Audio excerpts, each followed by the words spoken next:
ढेंकानाल जिला परजंग ब्लॉक सांदा अंचल दुईटी पहाड़ पेज खाई और केंचुड़ी को संजोग कर लंडाबिरी जलसेचन प्रकल्प निर्माण करने राज्य सरकार अनुदान करने पर प्राथमिक सरजमीन तदंत होइछि। ଏହି ଜଳାଶୟ ହେଲେ ସାନ୍ଦା, ଚାନ୍ଦପୁର, କଙ୍କିଳି, କଣ୍ଟାପାଳ ଚାରୋଟି ପଞ୍ଚାୟତ 16ଟି ଗ୍ରାମର ପ୍ରାୟ 4000 ହେକ୍ଟର ଚାଷ ଜମି ଜଳସେଚିତ ହେବା ସହିତ ପାଖାପାଖି 6000 ଚାଷୀ ଉପକୃତ ହେବେ ବୋଲି ଅନୁମାନ କରାଯାଉଛି। ତତ୍ସହିତ ଏହା ଏକ ପର୍ଯ୍ୟଟନ ସ୍ଥଳୀ ମାନ୍ୟତା ପାଇପାରିବ ବୋଲି ବୁଦ୍ଧିଜୀବୀମାନେ ମତବ୍ୟକ୍ତ କରିଛନ୍ତି। ଆଖପାଖ ଅଞ୍ଚଳର ଅଧିବାସୀ ବହୁଦିନ ଧରି ଏହି ଜଳଭଣ୍ଡାର ଗଢ଼ି ତୋଳିବାକୁ ସରକାରଙ୍କୁ ଦାବି କରି ଆସୁଥିଲେ। बीजेपी सरकार को आसला परे पर्यटक विधायक विभूतिभूषण प्रधान प्रचेष्टा यह प्रकल्प निर्माण पर सरकार अनुमोदन करछन्ति। एही परिप्रेक्षी राज्य सरकार माननीय मुख्यमंत्री मोहन चरण मांझी और केंद्र शिक्षा मंत्री धर्मेंद्र प्रधान, ढेंकानाल सांसद रुद्रनारायण पाणी, विधायक विभूतिभूषण प्रधान को स्थानीय अंचलवासी और चाषी समुदाय धन्यवाद देछन्ति। घंच जंगल पहाड़ पाददेश अवस्थित जनजीवन को बंचिवा रोजगारक्षम कराइबा पई राह देखाई सरकार को विभिन्न महल खुशी व्यक्त करछन्ति। पुराण तो बहुत दिन प्रतीक्षित ये 50 वर्षर पुराना कथा अच्छी, किंतु एते सरकार चेंज होला परे भी, सरकार बदलला परे भी केबे कई कथा सुनि नाहंती।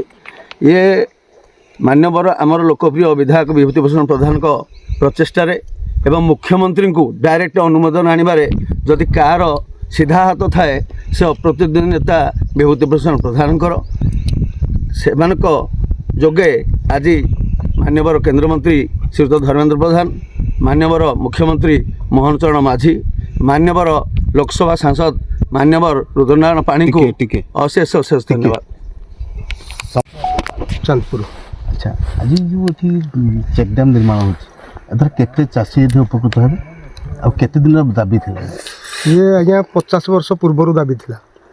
जेते पूर्वतन नेता मानक कहुई कहीं एपर्यंत किसी करें तेणु मान्यवर विधायक प्रचेष्टा आज आमर विभूति भाई प्रचेष्टा केंचुड़ी पेजखाई पर्वत मझीरे लंडाबिरी नामक प्रोजेक्ट जलसेचित प्रोजेक्ट होबाकू जाउची, जोटा कि मान्यवर विधायक मुख्यमंत्री अनुमोदन आनी सारे तल स्तर इरिगेशन माइनर इरिगेशन अधीक्षण जंत्री, सहकारी जंत्री, जूनियर इंजीनियर आसी साइड विजिट कर सारे जार तार बर्तमान से तदंत रिपोर्ट पठेबे सरकार को, जोटा कि मान्यवर विधायक प्रतिश्रुति देइछिनि प्रोजेक्ट मु करी ये करी आउ 4000 हेक्टर चाष जमी चांदपुर पंचायत, सांदा पंचायत, कंकिली आ कंटापाल पंचायतर 4000 हेक्टर चाष जमी आज्ञा जलसेचित हो पार आउ 5000 चाषी परिवार उपकृत हो पारे।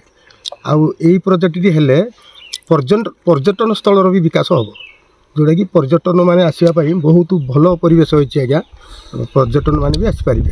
आउ एथि आमे मान्यवर मुख्यमंत्री श्री मोहन चरण माझी को अशेष अशेष धन्यवाद दौचु, मान्यवर विधायक को धन्यवाद दौचु, मान्यवर विधायक विभूति भाई को धन्यवाद दौचु, मान्यवर केंद्रमंत्री ओडिशा रत्न श्री धर्मेंद्र प्रधान को भी धन्यवाद दौचु, कृतज्ञता दौचु। मान्यवर सांसद रुद्रनारायण पाणीकर अवदान भी अतुलनीय आज्ञा, ये समस्त को आज्ञा धन्यवाद दौचु।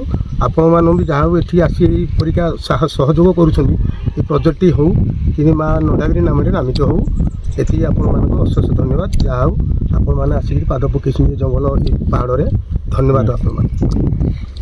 ढेंकानाल जिला परजंग ब्लॉक गोकुलानंद बेहरा का रिपोर्ट, प्रतीक्षा खबर।